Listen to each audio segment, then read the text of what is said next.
Muy buenas chicos y bienvenidos a un nuevo vídeo de Jornada Perfecta. El estreno está siendo espectacular, la verdad que lo estamos dando todo. Como estáis viendo, tenemos esta propuesta de un vídeo cada día. Y hoy, pues bueno, empecé con esa especie de guía, ¿no? De consejos de cómo hay que actuar en el mercado fantasy. Seguimos con esa opción premium de Vivenger explicada paso a paso. Y ya estabais muy nerviosos en plan, Javi, queremos saber nombre, a quién ficho, tal. No me cuentes historia y háblame de jugadores. Entonces no se podía hacer mucho más esperar esta primera lista de chollos que nos deja el mercado fantasy. Espero que os guste. Y oye, ¿os imagináis que nos convertimos en el canal número 1 fantasy? No lo somos todavía, hay que decirlo. No lo somos. Pero con vuestra ayuda es posible. ¿Cómo? Suscribiendo, haciendo un me gusta, comentario. Te respondemos siempre. Simplemente tenéis que hacer eso. Seguirnos, nos indicáis cuáles son vuestras preferencias, las preguntas que tenéis o lo que sea. Suscribís, campanita, os llega el vídeo y seguimos dando contenido. Vamos con ello, vamos con esos primeros 10 fichajes que yo ya tengo apuntado y quería recomendaroslo también a vosotros.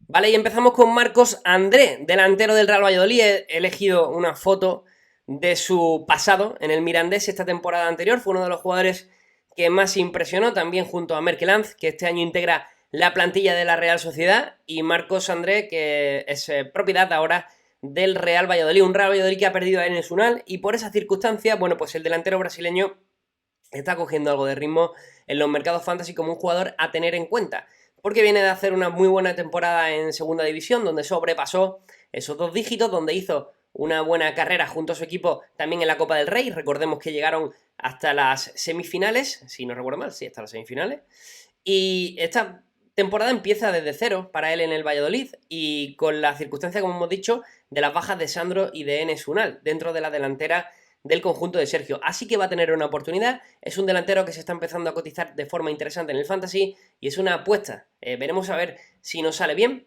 pero como poco, si hacéis una apuesta al 20, 30, 40% de su valor, creo que no vais a perder dinero.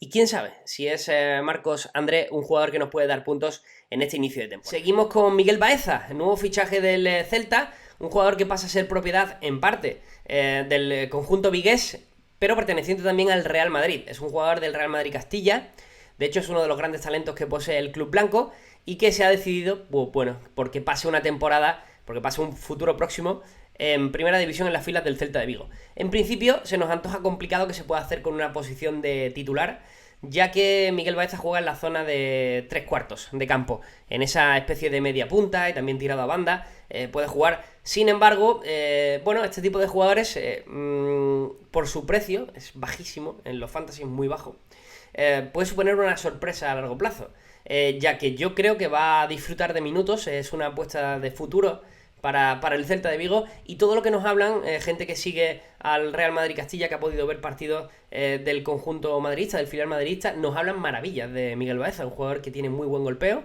que es muy ofensivo, que puede jugar también en un costado, como hemos dicho, incluso en la posición central, y que al final va a dirimir sus opciones en esa terna con Nolito, con Denis Suárez, y sabemos que es una posición en la cual, bueno, pues Óscar García ha tenido necesidades en esta temporada que finalizamos. Y yo creo que Miguel Baeza va a tener minutos, porque si los tuvo Pionesisto y si los tuvo también Santi Mina, incluso escorado al extremo, creo que es bastante probable que veamos a Miguel Baeza, y a ver si tiene talento para sorprendernos. Pero después del caso de Óscar Rodríguez, pues tenemos que ser positivos con el jugador. Seguimos con bonos, y el otro día os decía, bueno, huid de porterías inestables. La del Sevilla va a ser una portería inestable, porque tenemos a Bono y tenemos a Baslich, pero bueno, es un fichaje de especulación puro y duro. Es un portero que viene con muy buena sensación después de esa final de Europa League, también de las semifinales, donde estuvo en un nivel sensacional, donde Baslich ya ha recuperado, pero bueno, venía de una lesión importante. Bueno, pues tuvo que ver todo el discurrir de la competición en el banquillo, y la gente, claro, en Fantasy se pone un poco nerviosa y se agita, y entonces empieza a hacer pujas, y creen que Bono va a ser titular, y es posible que sea titular. Me empiezan a hacer pujas, al alza, a papa, le meto 2 kilitos, le meto 3 kilitos. Y el jugador empieza a subir, misteriosamente. Bueno, misteriosamente no, matemáticamente. Así que, si aparece bueno en vuestro mercado, meterle fichita, porque además el Sevilla será de los últimos equipos que inicien la competición. Con lo cual, Bono va a seguir subiendo de forma orgánica. Me parece un jugador muy interesante para que amasemos masa salarial, valga la redundancia. Y quién sabe, si es titular, pues nos podemos encontrar con un buen portero por un buen precio. Y si no lo es, pues hacemos una venta y ganamos pasta. Nos vamos ahora con Edu Expósito, una apuesta personal mía. Ya sabéis que me encanta el mediocentro que estuviera en el Deportivo de La Coruña, y elijo Edu Expósito por sobre todo porque el Eibar se está moviendo muy poquito en el mercado. De hecho ha perdido a Orellana y todavía no se ha reforzado con astucia ni con diligencia en esa posición. Y al final, bueno, pues creo que está un poco condenado a vivir un poco con la misma plantilla, a falta de que lleguen esos 2-3 refuerzos que estoy seguro de que van a llegar. Seguramente en la delantera tendremos alguno y también en la zona de 3 cuartos de campo. Pero Edu Expósito es un jugador que ya ha vivido su primera temporada completa en primera división y que le costó adaptarse, pero que tuvo partidos donde nos demostró todo lo que se va a hacer. Es un jugador que golpea muy bien balón desde fuera del área, que tiene capacidad para asistir y que tiene mucho recorrido. Es un jugador un poco molde a lo que ya aportaba Jordán cuando estaba en las filas de Eibar. Yo creo que su crecimiento en esta segunda temporada puede ser muy interesante y sería uno de los jugadores, ante esa deriva de grandes nombres que tiene el Eibar, que no terminamos de encontrarlo. Creo que Edu Expósito puede ser un jugador que mejore muchísimo su rendimiento. Otro portero muy económico, un portero que está acostumbrado a darnos buenos puntos, sobre todo en el sistema de picas del diario AS. Nos quedamos con Sergio Herrera, es un jugador que me genera muy pocas dudas. No creo que Rubén le vaya a quitar la posición. Creo que el portero futuro de Osasuna va a ser Sergio Herrera. Le hemos visto esta temporada hacer unas actuaciones maravillosas, y quitando aquella lesión que le tuvo apartado durante algunas jornadas de la titularidad, ha sido un jugador bastante incuestionable desde que se hiciera con la posición. Yo creo que si necesitáis reforzar portería, ese es un jugador que puede dar muchas sorpresas. Me recuerda un poco a cuando apostábamos por Aitor en el Levante, cuando era un jugador económico, cuando venía de hacer una buena temporada pero no era titular indiscutible. Así que vamos a apuntarnos a Sergio Herrera como un nombre muy interesante para este mercado.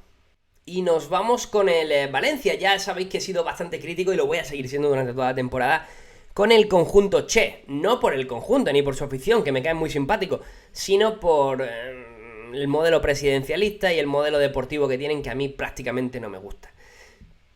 Pero en estas circunstancias siempre hay jugadores que pueden aprovechar mucho el tirón, y uno de ellos es Kangin Lee.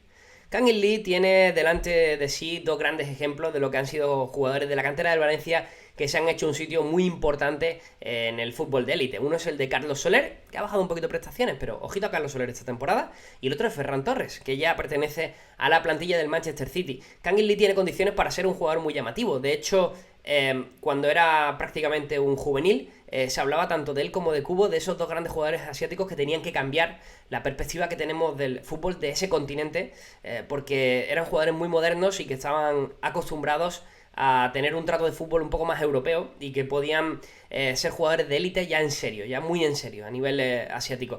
Entonces Kangin Lee es una de las grandes apuestas que tiene el Valencia. Es un jugador que ya le hemos visto esta temporada dar goles, dar asistencia y tener cierto protagonismo en algunos momentos, pero creo que con la planificación deportiva que ha hecho el Valencia, la situación de Kangin Lee es para que sea un jugador titular bastante habitual. Entonces vamos a quedarnos con el coreano. Yo creo que puede ser una apuesta muy interesante, e incluso sería de esos jugadores por los que le metería más dinero de lo que estoy acostumbrado a recomendar. Bueno, creo que uno de los jugadores que más nos preguntáis es Luis Milla, el hijo del mítico mediocentro de Barça y Real Madrid. Viene de currarse toda su carrera futbolística en segunda. Lo hemos visto esta temporada última en las filas del Tenerife, donde se ha destacado como un jugador que aporta goles y asistencia, y eso en Fantasy es fundamental porque son muchos puntos extra. Viene a un Granada que le necesita, porque es cierto que Gonalons, Eteki, incluso Montoro son jugadores de un perfil muy distinto, y Luis Milla va a aportar muchísimo. Además es una inversión, un pago de cláusula directa que ha hecho el Granada a razón de 5 millones de euros, un buen precio. Y Luis Milla, pues bueno, parece ser que es patrimonio del club en una temporada que se antoja difícil para Granada, porque va a tener que tener 3 competiciones: Copa, Europa League y Liga. Nosotros creemos que es un jugador que puede sorprender muchísimo, y de hecho ya estamos viendo cómo el mercado fantasy reacciona a la llegada de Milla, siendo un jugador de los que más sube día a día, porque está siendo muy fichado. Creo que todavía de hecho está en un precio que se puede permitir en la mayoría de fantasy. Por ejemplo, en el de Wenger me parece que andaba cercano o superior a los 3 millones de euros. Creo que todavía se puede permitir el fichaje de Milla, porque a poco que nos muestre un poco del talento que ha demostrado en segunda división, se debe de ir por... No creo que llegue a los 8 dígitos, 8 dígitos, a los 10, por encima de los 10 millones, quiero decir, pero sí que es un jugador que creo que a poco que luzca puede pasar los 6-7 millones, y sobre todo si jugáis a SofaScore, en Comunio, en Mister o en el propio Wenger, podéis ficharlo porque es un jugador que da muchísimos puntos. Y seguimos con otra ganga fantasy, que tampoco tiene mucho más que analizar, es Neto. Neto está subiendo de una forma considerable, porque Ter Stegen va a estar aproximadamente de baja unos 2 meses. Se va a perder las primeras jornadas de liga. Es interesante, Neto es un buen portero, ya nos ha acostumbrado a dar puntos cuando estaba en las filas del Valencia. Era un portero que daba puntos, y incluso en el Barcelona este año, que ha jugado algún partido, pues también ha tenido unas actuaciones considerables. La cuestión es que desde su llegada a Barcelona va a tener de verdad la primera oportunidad de liderar la portería, y hacerlo durante algunas jornadas sabiéndose titular, en este caso por la lesión del que para mí es uno de los mejores porteros del mundo, que es Ter Stegen. No tiene recorrido a largo plazo el fichaje de Neto, pero sí que es cierto que lo podemos fichar por un buen precio en las primeras jornadas. Nos garantizamos al portero del FC Barcelona, y que probablemente cuando vuelva Ter Stegen lo podemos vender por un precio bastante superior al que lo fichamos. Nos vamos con Rafa Mir, un perfil de delantero distinto al habitual que solemos encontrar en la liga. Es por eso que resulta muy llamativo. Yo llevo oyendo hablar de Rafa Mir prácticamente de hace 4 o 5 años, ¿no? Desde que era canterano del Valencia. También estuvo, probó aventura en Inglaterra, donde no le fue especialmente bien. Luego ha estado en Las Palmas, y en el Huesca ha encontrado, pues en este segundo tramo de temporada, de la temporada pasada, ha encontrado en el Huesca su sitio, ¿no? Donde ha marcado 9 goles en 18 partidos, siendo un jugador importante para la consecución del ascenso del equipo ocense. Y esta temporada, pues lo vamos a ver también en las filas del Huesca. Es un delantero de 1,90 m, superior al 1,90 m, que va bien por alto, pero que aparte técnicamente es muy bueno. Entonces tenemos una circunstancia interesante con Rafa Mir. Creo que puede ser de esos delanteros catalogados chollos. No sería un primer espada nunca, pero sí que puede ser un jugador que nos pueda acompañar durante la temporada, junto a un par de killers, y que nos dé garantía de puntos recurrentemente, simplemente por la circunstancia de su estatura y de la experiencia que lleva acumulada en ligas menores. Pues puede ser un jugador que puede sorprender bastante. Y cerramos este análisis con Salvi, porque toda la mirada en clave Cádiz se la lleva Alex Fernández, pero lo cierto es que Salvi es un jugador que es bastante más económico, y que es el gran asistente del conjunto gaditano. Es un jugador que juega en el carril diestro, si no me equivoco, sí, en el carril diestro, sería el extremo derecho del equipo. Y no se especula con que vaya a ser suplente. De hecho, es un jugador que va a ser titular, es un jugador muy importante para Cervera. Y tenemos la circunstancia también con él de que, aparte de lo que hemos comentado de las asistencias, de hecho en 2019 fue el jugador que más asistencias dio del fútbol español, lo cual no es un dato baladí. Y sobre todo su precio es lo que nos lleva a pensar que va a ser titular para Cervera, que tiene un buen precio fantasy, que está un poco, digamos, en segundo plano respecto a otros grandes nombres que están sonando, como Alex Fernández y como Negredo en clave Cádiz. Así que vamos a apuntar las miradas en Salvi, porque el único hándicap que le vemos es que es un jugador que no tiene demasiado gol, pero en ese sentido lo compensa bastante con el factor de asistencia, que va a ser clave en SofaScore o en sistemas como el de Jornada Perfecta. Pues esto ha sido todo, compañeros. Esperamos que os hayamos sorprendido con estos chollos que podéis encontrar en las plataformas de Mister, de Vivenger, de Comunio, de Liga Fantasy Marca, en cualquiera, y que os hayamos sorprendido con nombres que a lo mejor no teníais en el radar. Creo que hemos comentado 2-3 nombres muy obvios, pero que también hemos sorprendido con 2-3 nombres que creo que pueden ser llamativos. En algunos casos funcionarán como factor especulativo, en otros, pues si tenemos suerte, os acompañarán durante toda la temporada dando puntitos ricos. Ya sabéis, suscribiros, que para nosotros es lo más importante.